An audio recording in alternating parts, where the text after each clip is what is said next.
La verdad emergió después de 5 títulos de campeón, 7 coronas como líder en rebotes, una carrera entera construida como el mejor defensor de toda una generación, y un hombre sentado dentro de su camioneta en la oscuridad de la madrugada, con un arma apuntando a su propia boca, al borde de acabar con su vida, porque había perdido por completo el sentido de quién era cuando no había balón de por medio, porque sin el básquetbol, Dennis Rodman no sabía existir. No sabía levantarse por la mañana y encontrar una razón. No sabía quién era cuando no había una cancha esperándolo. 3 años después de esa noche, ese mismo hombre aparecería ante miles de personas vistiéndose de novia para casarse consigo mismo en medio de Manhattan. Y 2 años después de eso, se convertiría en el mejor amigo del dictador más temido y peligroso del planeta. El único americano en el mundo con acceso directo al hombre que aterrorizaba a una nación entera. Lo que nadie te contó es que el hombre que todos llamaban el más loco del deporte jamás estuvo loco de verdad. Estaba desesperadamente solo, profundamente herido desde la infancia, y en algún momento de su vida descubrió que convertirse en un circo ambulante, en un espectáculo imposible de ignorar, era infinitamente preferible a ser invisible para el resto del mundo, porque la invisibilidad, para Dennis, no era solo una incomodidad, era una herida abierta que lo había acompañado desde que tenía 3 años. Su nombre era Dennis Keith Rodman, The Worm, para todos los rincones del planeta, un apodo que él mismo abrazó con orgullo, aunque lo describía con una precisión brutal. Un gusano que se mueve entre las grietas, que sobrevive donde otros no pueden, que nadie quiere ver pero que siempre está ahí. Y lo que el abandono temprano le hizo al alma de ese niño fue lo que construyó, pieza a pieza, tatuaje a tatuaje, escándalo a escándalo, al personaje más bizarro, más contradictorio y más trágico que el deporte profesional haya producido jamás. En los próximos minutos vas a conocer 4 verdades que casi nadie te contó, 4 capítulos de una vida que el mundo vio desde afuera, sin entender nunca lo que había adentro. La primera, el intento de quitarse la vida. La noche de 1993, en el estacionamiento del Palace de Auburn Hills, en Detroit, el rifle cargado sobre sus rodillas, la nota de suicidio escrita con mano temblorosa. Y cómo un guardia de seguridad que hacía su ronda de rutina llegó a él apenas segundos antes de que apretara el gatillo, porque el mejor defensor de toda la NBA, en el momento más alto de su carrera, quería morir, no a pesar del éxito, precisamente a causa de él. Si te gusta este contenido, suscríbete para no perderte ninguna historia oculta. Porque el éxito había confirmado lo que siempre temió, que sin el básquetbol, él no era nadie. La segunda, Madonna, la relación más extraña, más perturbadora y más reveladora que haya existido en el mundo del deporte profesional. Cómo la reina del pop le pagaba $50,000 para que tomara un jet privado desde Las Vegas, con el único propósito de tener sexo con ella durante unas pocas horas y luego marcharse. El embarazo que ella deseaba con urgencia desesperada y que él rechazaba con una angustia que nunca supo cómo articular. ¿Y por qué Dennis, con más de 50 años, todavía la llama el amor de su vida con lágrimas en los ojos, aunque ella lo trató como un reproductor de lujo, como un semental de élite con estadísticas impresionantes? La tercera, Kim Jong-un, el dictador de Corea del Norte. El hombre que manda asesinar a su propia familia sin pestañear, que mantiene a 25 millones de personas en una prisión a cielo abierto. Y Dennis Rodman, el único ciudadano americano que puede llamarlo amigo con alguna credibilidad real. Las 8 visitas a Pyongyang a lo largo de 6 años. Lo que Dennis vio allí adentro. Lo que no puede revelar sin consecuencias.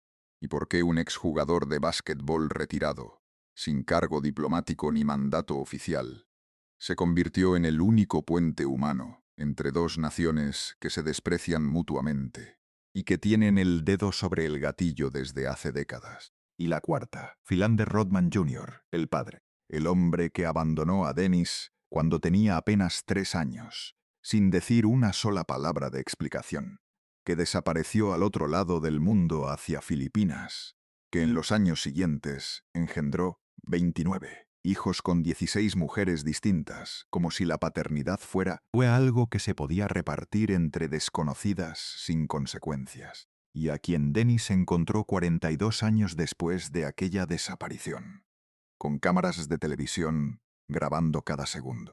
¿Y por qué cuando finalmente se encontraron cara a cara, después de 4 décadas de ausencia, Dennis no pudo pronunciar una sola palabra coherente? Solo lloró, como el niño de 3 años que todavía vivía dentro de él. Te voy a avisar cuando lleguemos a cada una de estas revelaciones.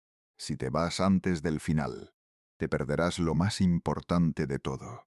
Como un niño al que nadie quiso ver, al que nadie se molestó en conocer, se transformó en el hombre más extraño, más llamativo y más inolvidable que el deporte haya conocido. Y cómo detrás de cada tatuaje, de cada piercing, de cada peinado imposible, de cada escándalo calculado, había un grito silencioso que pedía, suplicaba, exigía que alguien, cualquiera, lo amara de verdad, no al personaje, al niño que había debajo. 1961. Trenton, Nueva Jersey. Astrask, no el Trenton de hoy, con sus proyectos de renovación urbana y sus barrios en proceso de gentrificación. El Trenton de los años 60. Gueto puro. Pobreza estructural que se heredaba de generación en generación. Violencia cotidiana como ruido de fondo que nadie escuchaba porque todos estaban demasiado ocupados sobreviviendo. Las calles donde crecían los niños eran las mismas donde los adultos morían jóvenes. Era el tipo de lugar del que la gente hablaba en pasado, porque los que lograban salir no volvían, y los que se quedaban preferían no hablar de ello. Allí nació Dennis, el mayor de 3 hijos de Philander Rodman Jr. y Shirley Rodman. Su padre era soldado de la Fuerza Aérea, destinado a distintas bases militares según las necesidades del ejército, eternamente ausente de casa, una presencia que aparecía de vez en cuando, que dejaba rastros de que había existido, pero que nunca estuvo de verdad, nunca en casa cuando importaba, nunca presente cuando se necesitaba una voz, una mano, un padre. Cuando Dennis tenía 3 años, su padre desapareció. No hubo conversación previa, no hubo despedida, no hubo explicación de ningún tipo, ni siquiera una mentira piadosa que un niño pudiera aceptar. Un día estaba, al siguiente, no.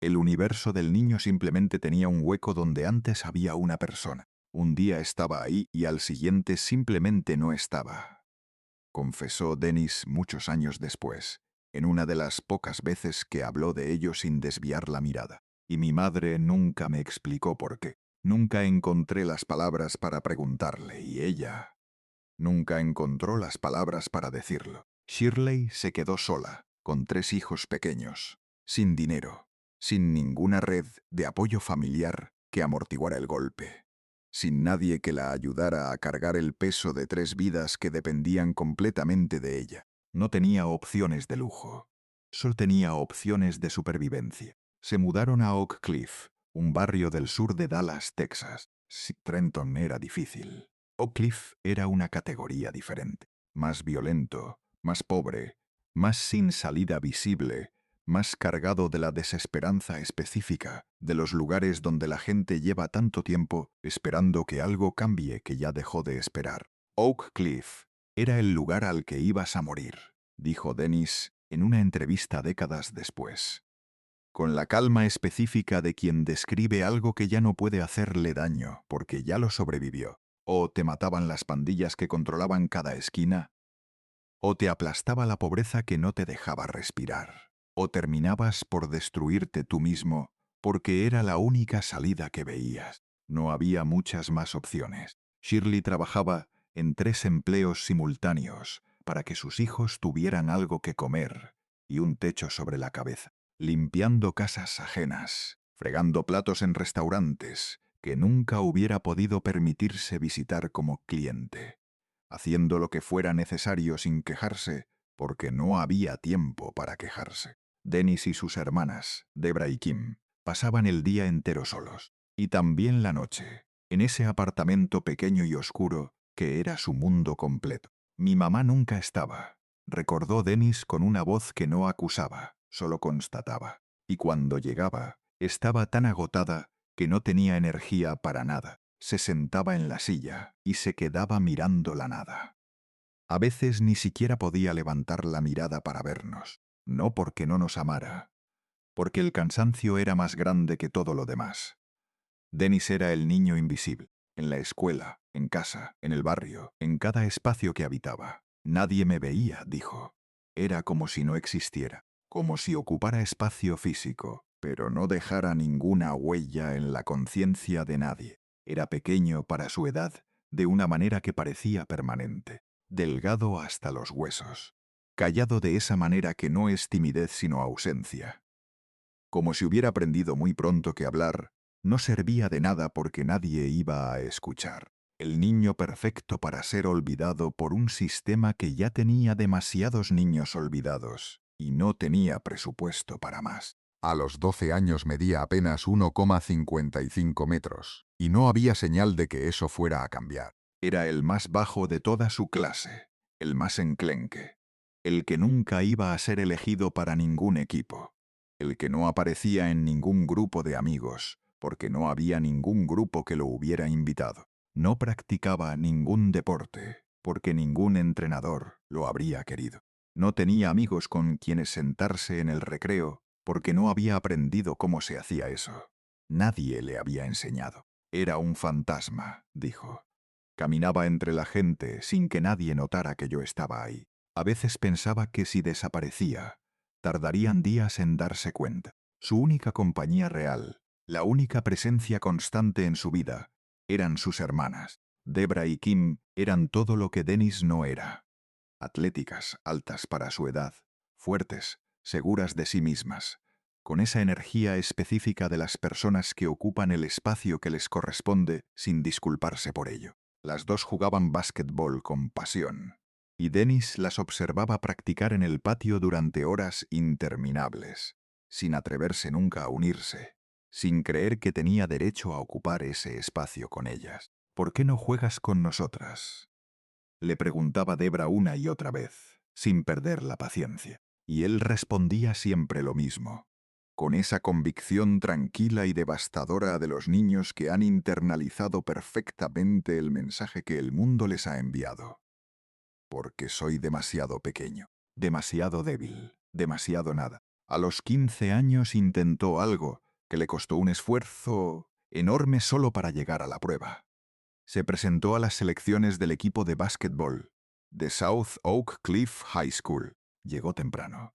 Esperó su turno. El entrenador lo miró de arriba a abajo con la evaluación rápida y sin crueldad particular de alguien que ha visto a miles de chicos y sabe en 3 segundos quién sirve y quién no. Un homo 60 metros.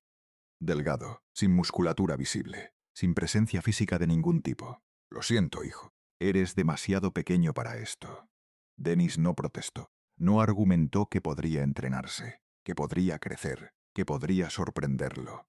Se dio la vuelta y se fue, y no lo volvió a intentar, porque en ese momento el rechazo del entrenador confirmó lo que él ya sabía de sí mismo. No era suficiente. Nunca lo había sido. Probablemente nunca lo sería. Se graduó de secundaria en 1979, midiendo 1,65 metros y pesando apenas 60 kilos. 4 años de educación secundaria. Y seguía siendo el más invisible de todos. Tan invisible que ni siquiera apareció en el anuario escolar. Ese documento que se supone que captura a todos, que deja constancia de que exististe, que pasaste por ahí. Literalmente se olvidaron de poner mi foto, dijo. No fue un accidente que le causara una herida especialmente profunda. Era la confirmación fotográfica, o más bien la ausencia de ella, de algo que ya sabía desde hacía años. No existía para nadie. Después de la secundaria, Dennis consiguió trabajo en el Aeropuerto Internacional Dallas-Fort Worth como personal de limpieza. Recogía basura que otros dejaban. Fregaba pisos por los que miles de personas caminaban sin mirar hacia abajo. Vaciaba papeleras llenas de los desperdicios de gente que iba a algún lugar. Él no iba a ninguno. Vivía con su madre en el mismo apartamento de 2 habitaciones donde siempre habían vivido. Ganaba unos pocos dólares por hora. Y cada semana el dinero alcanzaba justo para lo indispensable, sin margen para nada más. No tenía futuro. Admitió con la honestidad brutal de alguien que ya procesó ese dolor y lo convirtió en parte de su historia. 20 años, sin educación universitaria, sin ninguna habilidad especial que el mundo valorara. Iba a limpiar basura el resto de mi vida y lo sabía. Lo veía con toda claridad.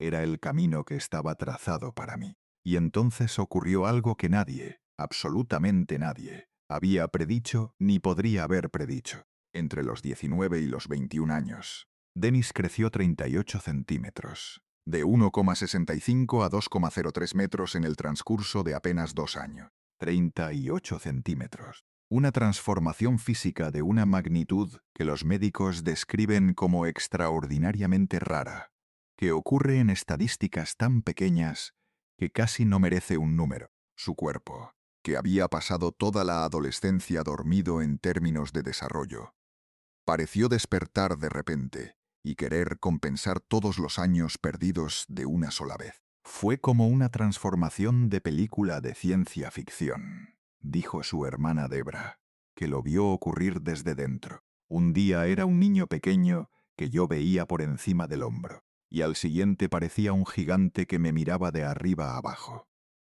De la noche a la mañana, literalmente. Pero no era solo la altura lo que había aparecido sin previo aviso. Dennis había desarrollado algo más difícil de cuantificar, pero igual de real. Una habilidad atlética casi sobrenatural, que nadie habría adivinado que estaba ahí, dormida, esperando. Podía saltar con una explosividad vertical que dejaba boquiabiertos a los que lo veían por primera vez. Tenía manos enormes, desproporcionadas incluso para su nueva altura. Manos que agarraban el balón con una sola palma, como si fuera una pelota de tenis. Empecé a jugar en las canchas del barrio, recordó Dennis. Primero por curiosidad, después porque me gustaba, después porque era bueno. No simplemente aceptable, no para ser el primero que juega. Realmente bueno. Con un talento que yo mismo no entendía de dónde venía. Astres 82.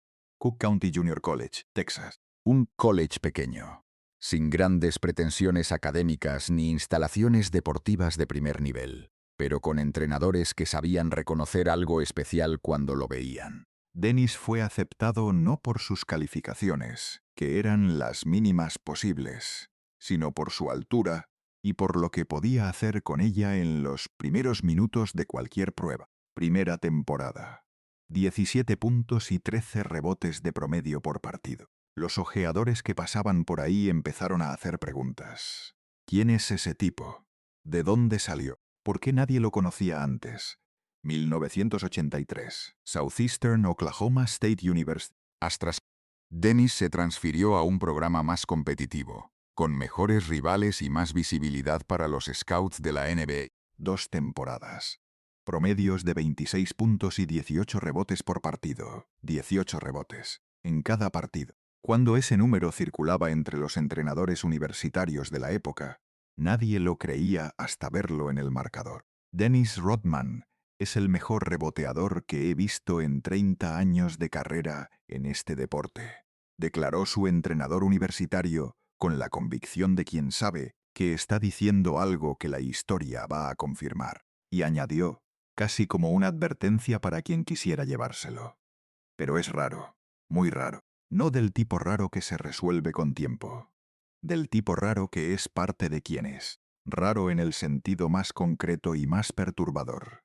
Dennis no hablaba con nadie si podía evitarlo. Se aislaba de forma sistemática y deliberada, como si el contacto humano fuera un gasto de energía que no podía permitirse. Entrenaba solo antes de que llegaran los demás y se quedaba solo después de que todos se fueran. Comía solo en la cafetería, eligiendo siempre la mesa más apartada, la que nadie más quería. A veces dormía en el gimnasio, porque era el único lugar donde se sentía completamente en paz.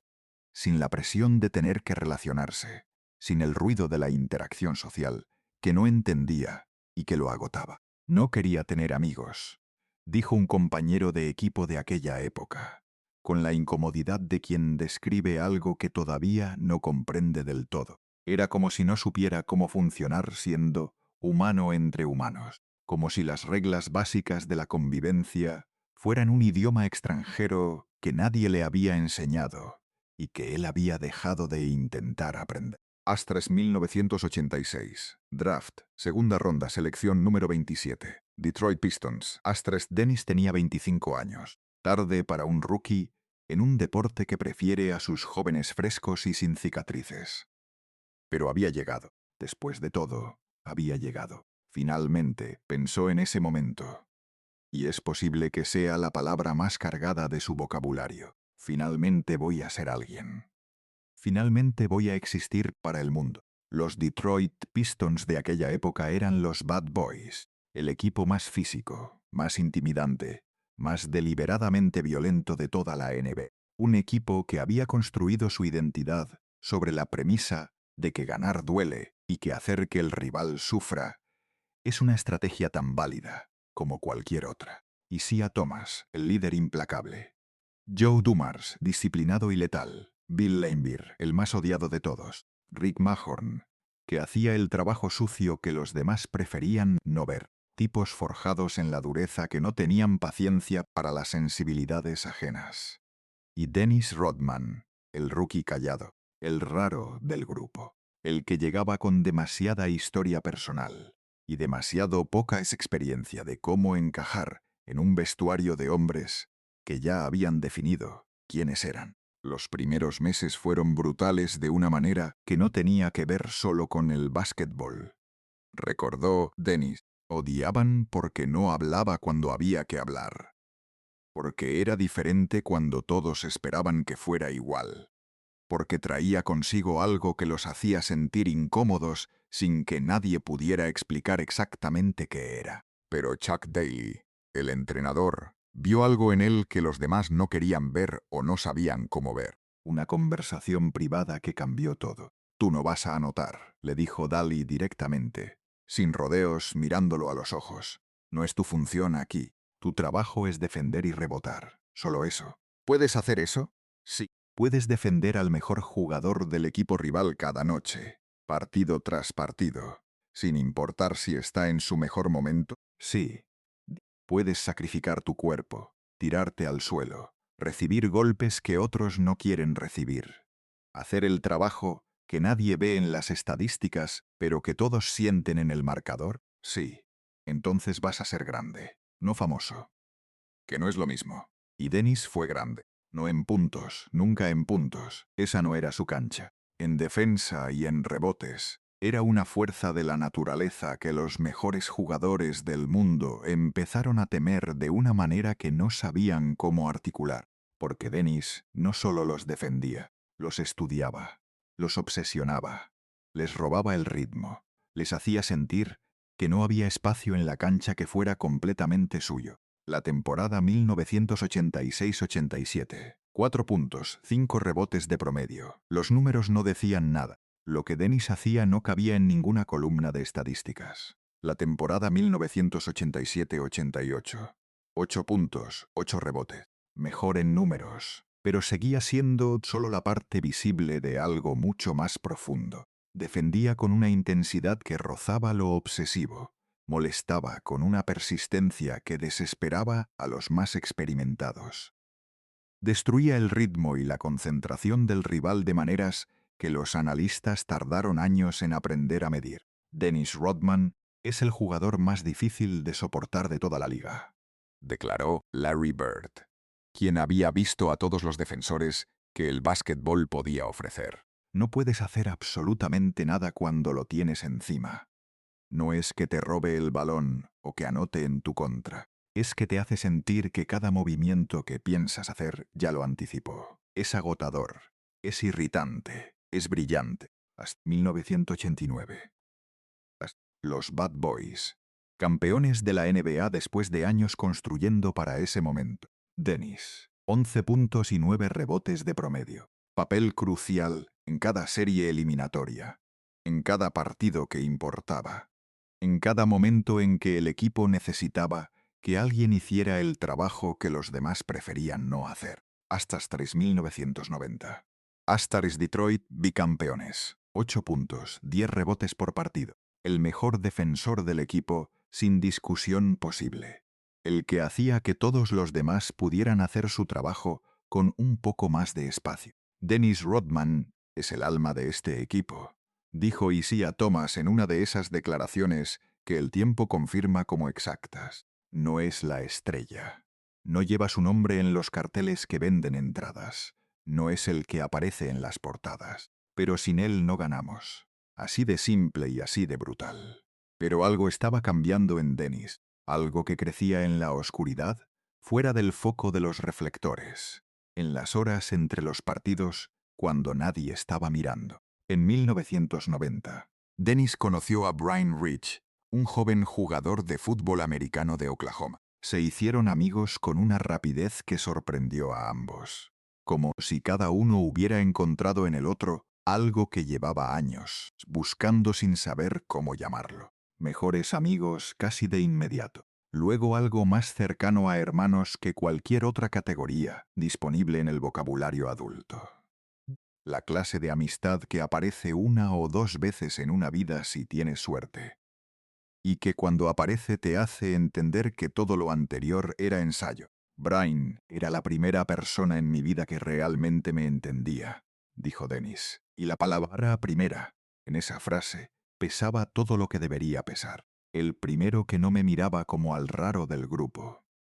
El primero que no intentaba que fuera diferente de lo que era. El primero que simplemente me veía, me aceptaba y se quedaba. Para un hombre que había pasado toda su vida siendo invisible o siendo juzgado, eso era algo que no había experimentado nunca. Era algo que no tenía precio. Que no sabía cómo proteger porque nunca antes había tenido algo así que proteger. Asterisk julio de 1993. Asterisk Brian Rich murió en un accidente de tráfico en una carretera de Oklahoma. Tenía 31 años. Fue el tipo de muerte que no tiene ningún sentido. Que no tiene ninguna lección que aprender. Que simplemente ocurre porque las carreteras son peligrosas. Y el azar es indiferente. Dennis recibió la llamada estando en Detroit. En medio de los preparativos para la nueva temporada. Estaba pensando en básquetbol, en la temporada que venía, en los rivales que tendría que defender. Y de repente el mundo se detuvo. Colapsó allí donde estaba. No podía procesar la información que le estaban dando. El cerebro se negaba a convertirla en algo real. Brie era todo para mí, confesó después, sin la menor pretensión de minimizar lo que eso significaba. Mi único amigo verdadero en el mundo. Mi único hermano de verdad. Y de repente me estaban diciendo que ya no estaba, que nunca más volvería a estar. Y yo no sabía cómo vivir con eso. Agosto. Asterisk, 2 semanas después de la muerte de Brian Rich. 14 días en los que Dennis no había dormido bien, no había comido bien, no había hablado con casi nadie.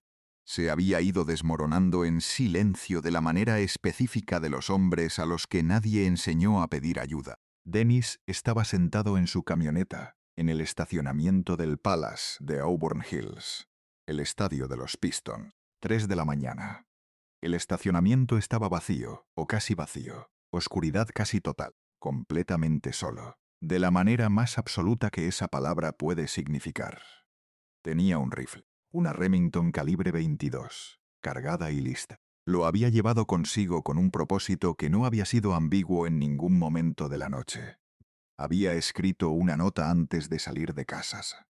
Con esa lucidez paradójica que a veces acompaña a los momentos de mayor desesperación. Ya no puedo más, lo siento. Pocas palabras, las únicas que tenía. Puso el cañón del arma en su boca, frío contra sus labios. Tenía el dedo sobre el gatillo. La decisión estaba tomada. Estaba completamente decidido. Confesó años después, en una de esas entrevistas donde dijo cosas que claramente le costaban decir. Sin Brie no tenía a nadie. No sabía cómo vivir solo. Nunca había sabido hacerlo. La terapia no había servido de nada. El básquetbol no llenaba el vacío. Había llegado al punto en que morir parecía más fácil que seguir despertándome sin saber por qué. Un guardia de seguridad hacía su ronda de rutina por el estacionamiento. Esa clase de trabajo nocturno que existe en el margen de todo lo importante. Vio una camioneta aparcada en un lugar inusual a esa hora, sin ninguna razón obvia. Algo no cuadraba, aunque no hubiera podido explicar exactamente qué. Se acercó, encendió su linterna y la dirigió hacia el interior del vehículo. A través del vidrio vio a Dennis. Vio el rifle. Entendió inmediatamente lo que estaba viendo, aunque probablemente nunca había esperado ver algo así en su ronda nocturna. Golpeó la ventana con los nudillos. Un golpe seco, urgente. Dennis se sobresaltó con la violencia de quien vuelve de repente desde un lugar muy lejano. Bajó el arma. Lloró. De la manera en que lloran los que han estado a punto de hacer algo irreversible. Y alguien llegó un segundo antes. El guardia llamó a la policía. La policía llamó a los Pistons. Y Dennis Rodman, el mejor defensor de la NBA, tuvo que explicar por qué estaba en un estacionamiento vacío a las 3 de la mañana, con un rifle en la boca. ¿Por qué?, le preguntaron. Y Dennis dio la respuesta más honesta de su vida hasta ese momento. Porque no sé quién soy. Sin el básquetbol, sin Bree, no soy nada. No soy nadie. Nunca lo fui. Los Pistons lo enviaron a terapia de forma inmediata. 2 meses, todos los días, sin excepciones. El terapeuta le hacía siempre la misma pregunta, con la paciencia metodológica de quien sabe que la respuesta no va a llegar hasta que llegue. ¿Quién es Dennis Rodman? Y Dennis respondía lo mismo cada vez. No lo sé. ¿Qué te gusta hacer? Jugar básquetbol. Y cuando no estás jugando, ¿qué eres entonces? No sé. No hay nada. Ese es tu problema central, le dijo el terapeuta finalmente. Después de semanas de rodeos, no tienes ninguna identidad fuera de la cancha. El básquetbol no es lo que haces en tu vida. Para ti es tu vida entera. Es lo único que te hace sentir que existes. Y cuando no está, tú tampoco estás. Eso es una trampa de la que nadie puede salir solo. Dennis salió de terapia después de 2 meses. No mejor, en el sentido de que el dolor no había desaparecido, pero sí con algo nuevo. Una pregunta que no podía ignorar. El terapeuta me dijo que tenía que encontrarme a mí mismo. Recordó que tenía que descubrir quién era Dennis Rodman, cuando no había cancha, cuando no había público, cuando no había rebotes que conseguir. Pero ¿cómo se hace eso? ¿Dónde se empieza? Nadie me lo dijo y yo no lo sabía. Y entonces tuvo una idea que era a la vez brillante y desesperada. La clase de idea que solo se le ocurre a alguien que no tiene nada que perder. Si no sé quién soy, voy a inventar quién soy. Si no puedo ser amado siendo invisible, voy a ser imposible de ignorar. Hasta septiembre de 1993. Dennis se tiñó el cabello de rubio platino. El color más visible, el más imposible de no notar. ¿Por qué?, le preguntaron sus compañeros incrédulos. Porque puedo. Porque quiero. Porque es mi cabello y nadie más decide sobre él. Porque si alguien me va a mirar, que me mire de verdad. Octubre. Un tatuaje tribal en el brazo, el primero de lo que se convertiría en una colección que cubriría su cuerpo entero. Noviembre. 2 piercings en la nariz, una declaración de que estaba construyendo algo nuevo sobre las ruinas de lo que había sido. ¿Qué estás haciendo?, le preguntó Issy a Thomas, genuinamente desconcertado por la transformación de su compañero. Estoy encontrándome a mí mismo. Pero no estaba encontrándose. Estaba construyendo una armadura. Estaba levantando un muro hecho de colores imposibles y metal en la piel. Una barrera entre el mundo y el niño abandonado que seguía viviendo en algún lugar dentro de él. Se estaba escondiendo detrás de un personaje que era más grande que él, más ruidoso, más imposible de ignorar. Y por un tiempo, eso fue suficiente para seguir adelante.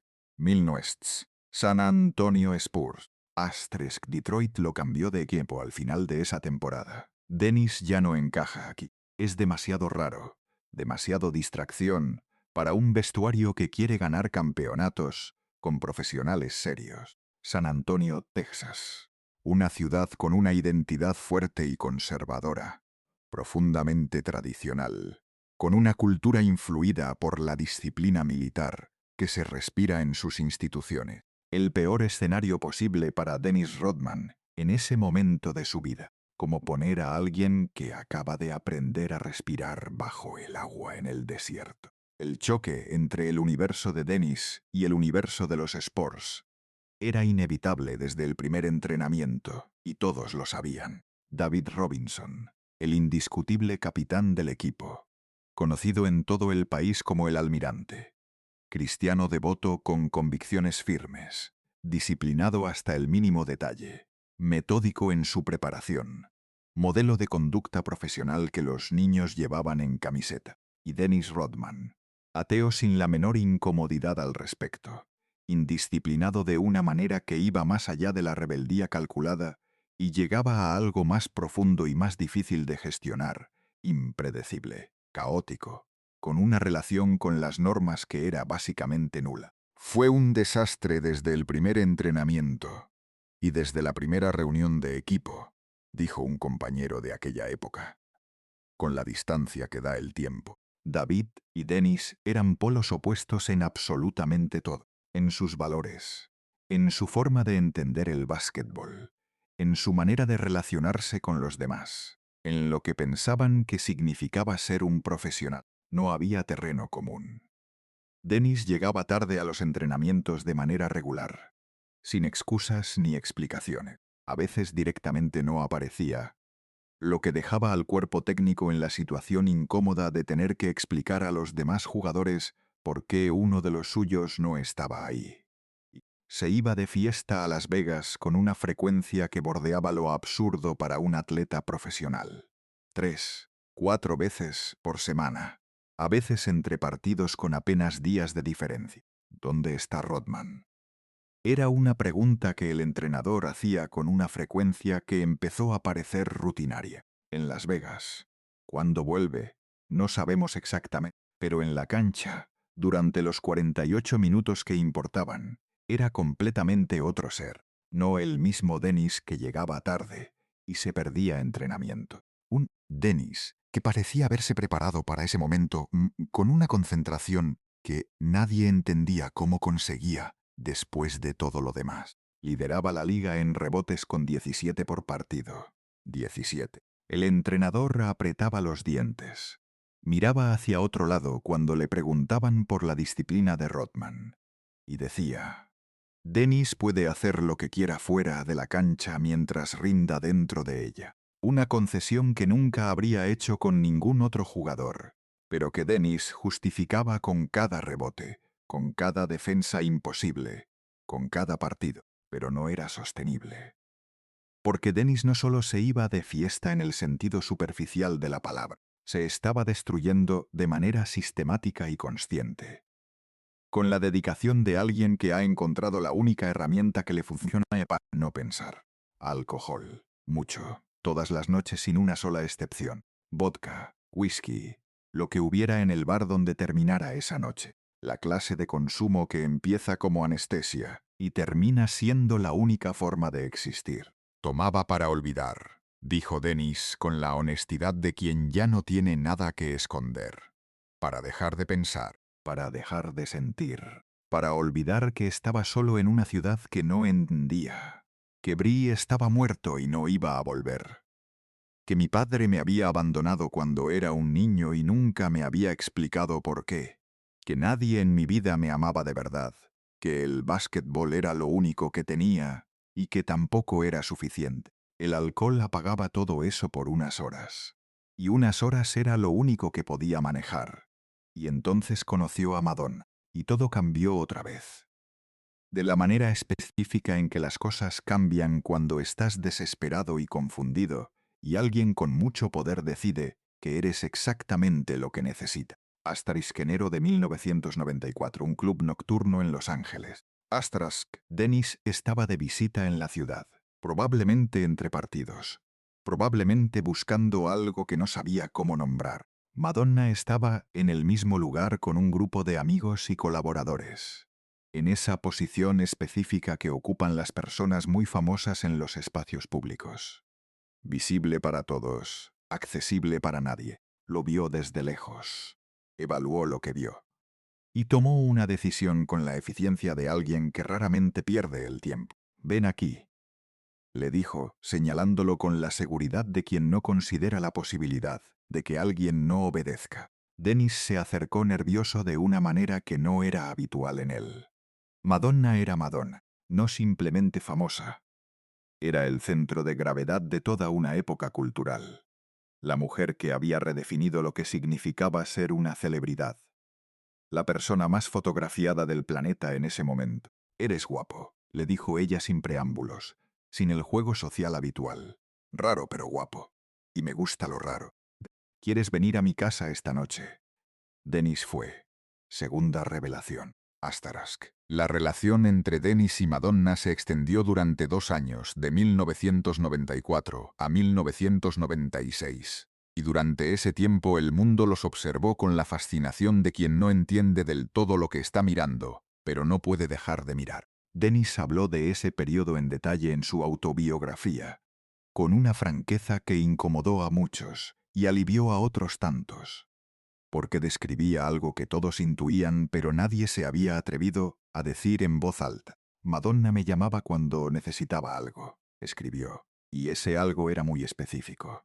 No era compañía, no era conversación, no era afecto, era esperma. Madonna tenía 35 años por entonces y había tomado una decisión sobre su vida que era perfectamente coherente con su carácter. Quería un hijo, no quería pareja estable ni los compromisos que eso implicaba. No quería matrimonio ni la reorganización de su vida que eso requería. Quería un bebé, genéticamente privilegiado, de un atleta de élite que demostrara que la biología podía ser gestionada con la misma eficiencia que cualquier otro aspecto de su carrera. Y Dennis Rodman, 2,03 metros, 7 títulos de líder en rebotes, cuerpo extraordinario, era el candidato que ella había elegido. Me ofreció dinero, reveló Dennis sin adornar el relato. $20 millones si le daba un hijo. 20 millones. ¿Y aceptaste? Lo intenté, genuinamente lo intenté, pero no podía, porque cada vez que estaba con ella, sentía con toda claridad lo que estaba ocurriendo. Sentía que era tratado exactamente como se trata a un semental de raza. Buenos genes, buen cuerpo, buen rendimiento. Y después, la puerta. El sistema que describió era mecánico frío. Funcionaba como un mecanismo de relojería. Madonna llamaba. «Estoy. Ven ahora».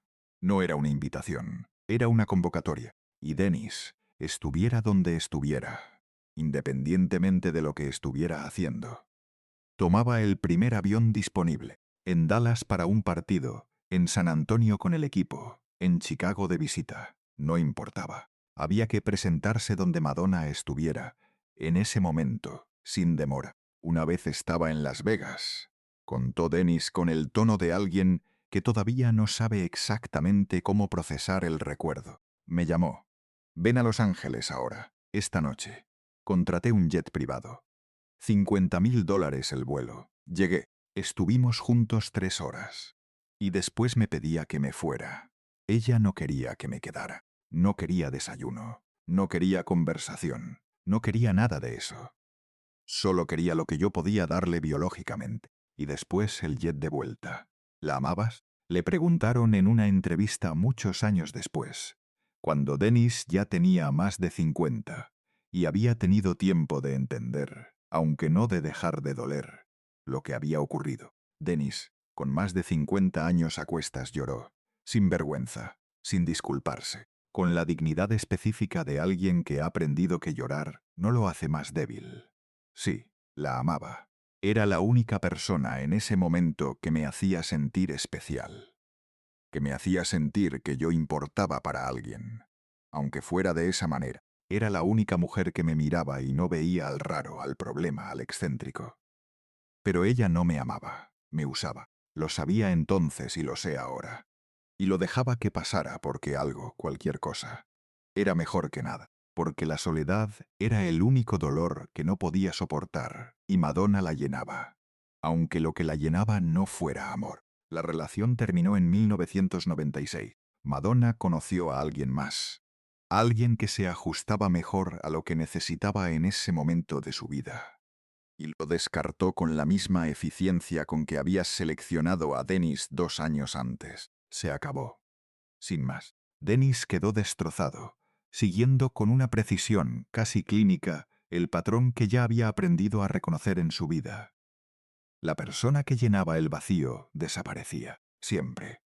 Pensé que Madonna era diferente, dijo, que era demasiado extraordinaria, demasiado grande, para hacer lo mismo que todos los demás.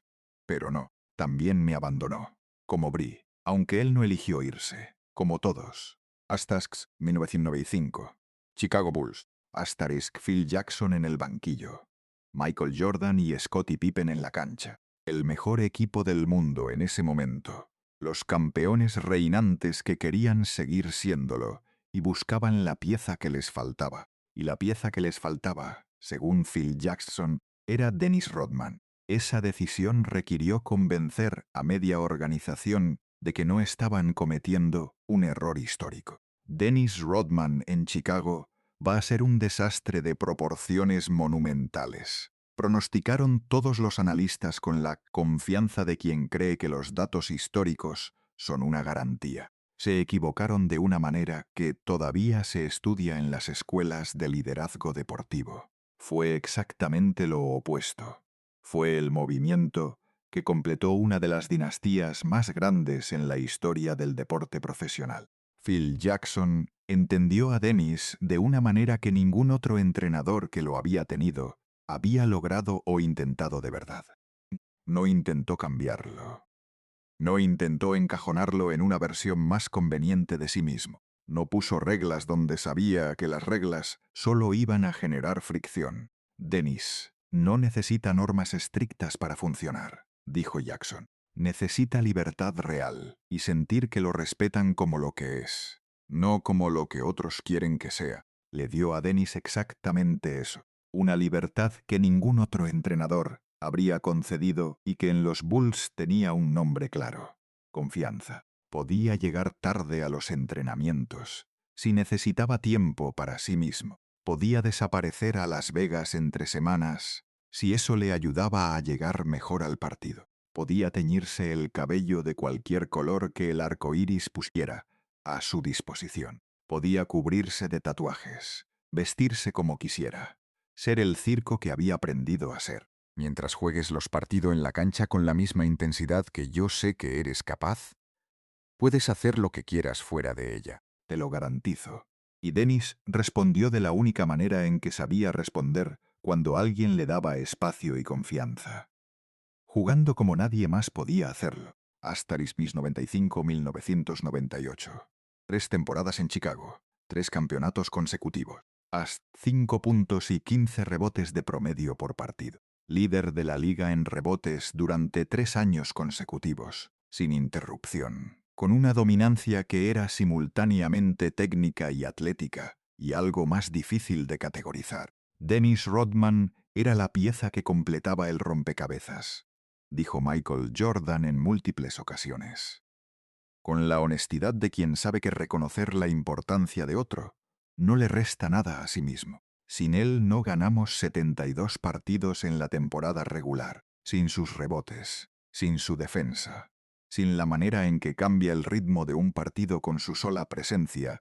No ganamos esos 3 campeonatos, así de claro y así de simple. Pero Dennis seguía siendo Dennis en todo lo que existía fuera de los 48 minutos de juego, las fiestas que duraban hasta el amanecer, las mujeres que entraban y salían de su vida, el alcohol que nunca se detuvo, que siguió siendo el compañero constante de todos los años de gloria. Llegaba a los partidos con resaca, contó un compañero de aquella época, todavía con algo de incredulidad, con los ojos rojos, oliendo a alcohol, sin haber dormido más de 2 o 3 horas, y aún así salía a la cancha, y agarraba 20 rebotes, y destruía al mejor jugador del equipo rival. Nadie entendía cómo era posible biológicamente. La explicación era simple y terrible a la vez. El básquetbol era el único lugar donde Dennis sabía perfectamente quién era y qué hacer.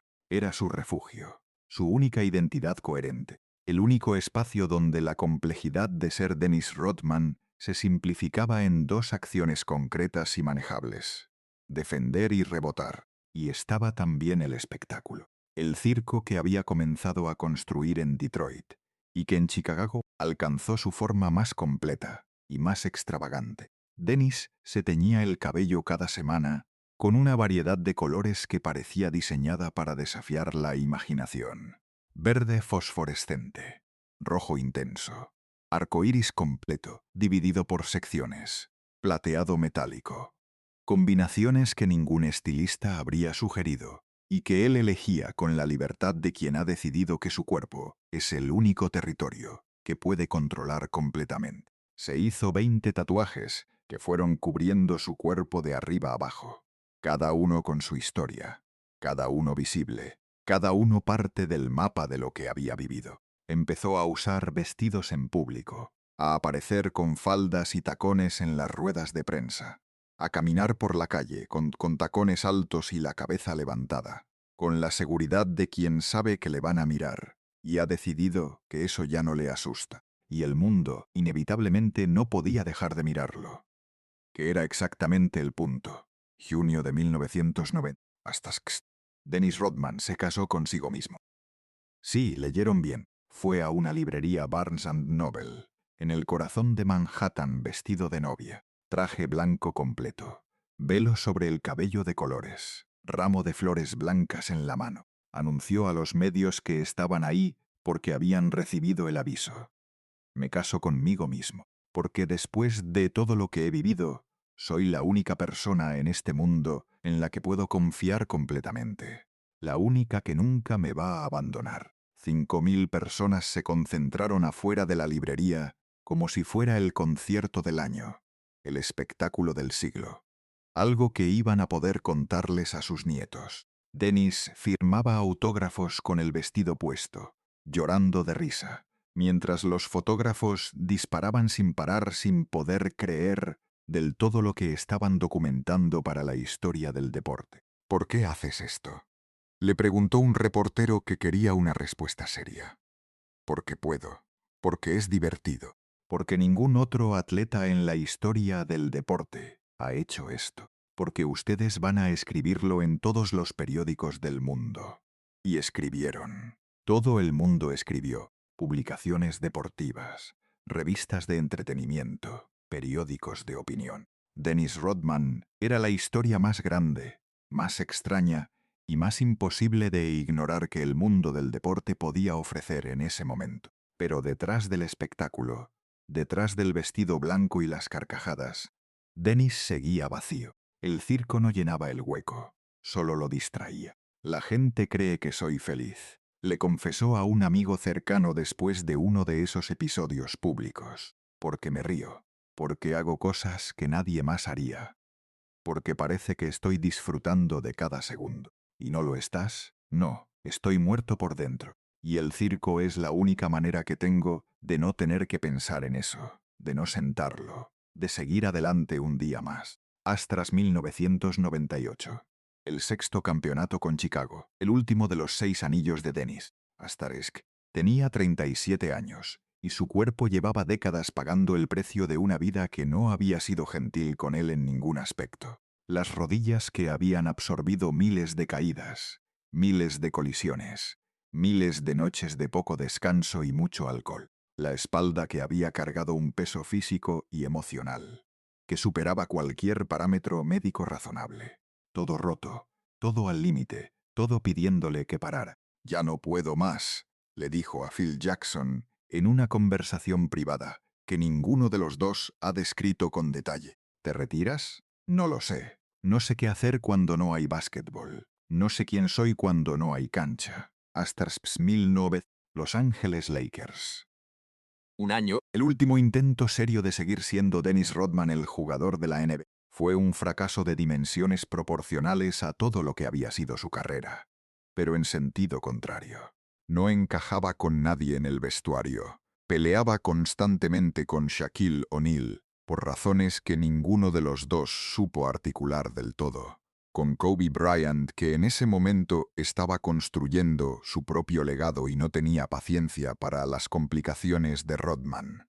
Con el cuerpo técnico que no sabía cómo gestionar lo que tenía. Lo cortaron después de 23 partidos. 23 partidos. Menos de una tercera parte de la temporada regular. Dennis Rodman está terminado, dijeron todos los analistas con la unanimidad específica de los momentos en que nadie quiere ser el que defiende la posición perdedora. Y tenían razón. A los 38 años, con el cuerpo hecho y la carrera sin posibilidad de redención, la vida de Dennis Rodman como jugador de la NBA había llegado a su fin definitivo. El hombre que a los 63 años, solo en un apartamento pequeño de Florida, todavía está buscando el amor que nunca tuvo y que probablemente nunca dejará de buscarlo, porque esa búsqueda es lo que lo mantiene vivo.